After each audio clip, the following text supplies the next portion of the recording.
नमस्कार मित्रांनो, तू ही रे माझा मितवा या मालिकेच्या 7 ऑगस्टच्या भागामध्ये आपल्याला पाहायला मिळणार आहे.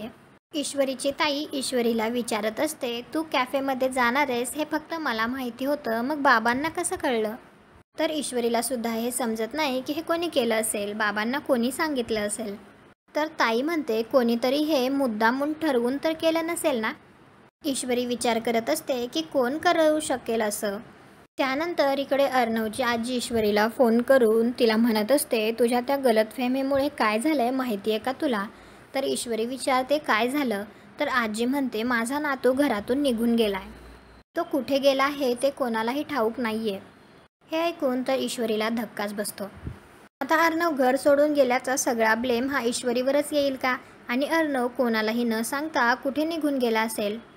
खरंच घर सोडून गेलाय की काही वेळ एकांत पाहिजे होता म्हणून तो जाऊन थोड्या वेळाने घरी परत येईल? कॉमेंट करून नक्की सांगा. व्हिडिओला लाईक करा, आपल्या मराठी मालिका चॅनलला सबस्क्राईब करा. भेटू उद्याच्या भागात.